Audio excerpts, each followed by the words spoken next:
See it again because the lab does this for you.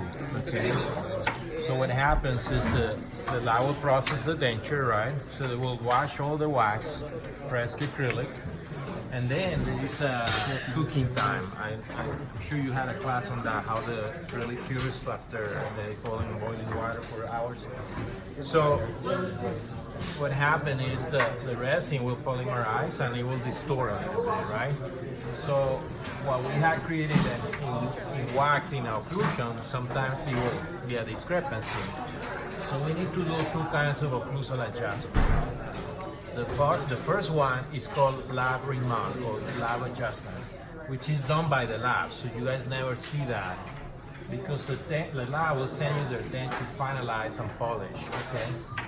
But because we want you guys to learn the steps, the lab just processed this, but they didn't do that lab remount, okay? So that's how we'll do that today.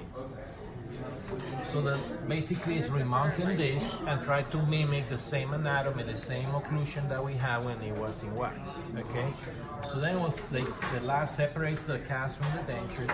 Most of the time, this cast break when we separate it. In this case, you see they came out.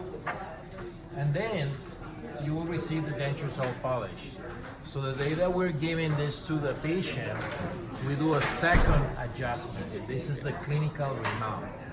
So the clinical remount is done in the patient. We are in charge of that. So we put this in the patient's mouth, we adjust the extensions, sore spots, all that stuff. And then we take a new CR record on the patient and remount this again and adjust the occlusion one more time. Okay? So the first adjustment we'll do today, again, is done by the lab. You guys never will do this again in your life, probably, unless you do bronze. And how we do that? So we still have this mounting place. Remember I told you to make deep cuts here because sometimes we'll grind them or something. So what I want you just to put it together like this, and with some compound, we'll just connect it together. Very simple. Any questions about lab remount versus clinical remount? So lab remount is done by the lab, clinical remount is done by the provider.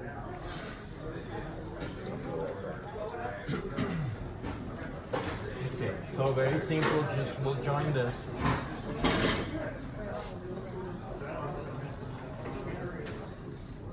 Now, all of you, do you remember, all of you had your pin at 0? Or there were some of you maybe that were not at 0. You just need to remember where your pin was, because now what we'll do is adjust the vertical dimension again to the original video that we had, okay?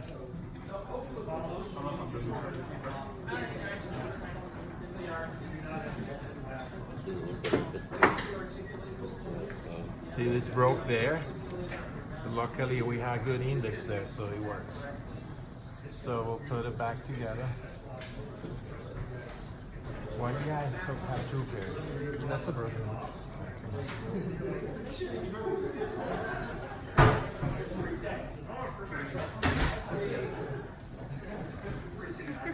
So normally when I do that, I like to start with the horseshoe articulator paper. We have this. This is pretty thin. So I'm not even a good fan of this for dentures, because remember, the dentures are all supporting soft tissues. So really you need something thicker than that. That's more for fix. You can use it, but you have more compound.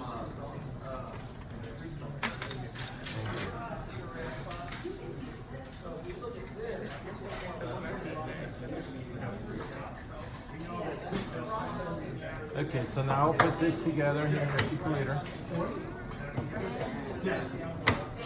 If you feel that if the denture is moving because it got separated from the cast, you can just put a few dots just to sterilize that thing. Okay, so let's see. It was at 1. Well, that's our mind.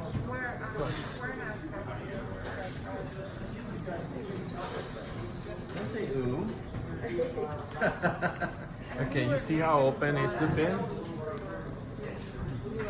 So now what we need to do is adjust this. So again, if they don't have horseshoe articulated paper, I guess we can start with this. So what I want you is to start doing that. And most of the time are the posterior contacts, okay, the second molars, first molars. See, this is the heavy contact. So we need to start adjusting the occlusion until the pin goes back to where we're wearing wax, okay? So what we need now is get an acrylic burr. You guys have acrylic burrs? And I don't. So try to save the functional task. So most of the time we want the lingual maxilla, the buccal mandible, right?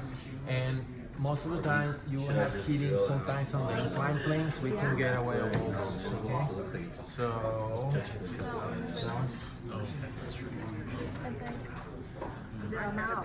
you can start with this. Actually, I'm a big fan of that one, but you guys are learning, maybe start with this. Okay. So be sure this is cutting in the right direction. So we'll start with this. You see, this is.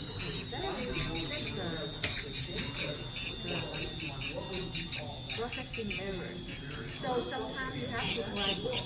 See that? So Here we want to respect the functional cusp, which is the buccal. and then close down. And depending how open we are, we will. So what basically you need to do is this all the time.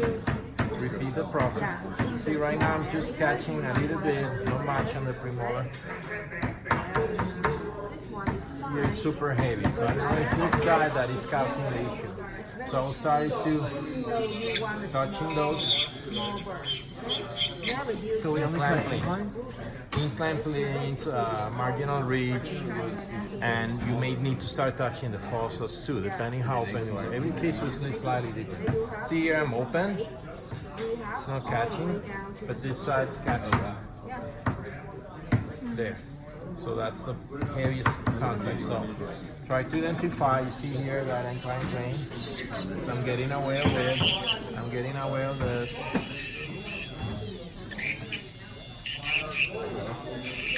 And you will see that slowly your pin is going to drop down. So the whole idea is to touch all the adjustments until make adjustments. We have even contacts both sides, and the pin is back to where we start. So that's centric, okay? That's centric. As soon as we get centric, then we'll start adjusting the lateral excursions, and I'll give you a quick demo when we drop that. So let's get all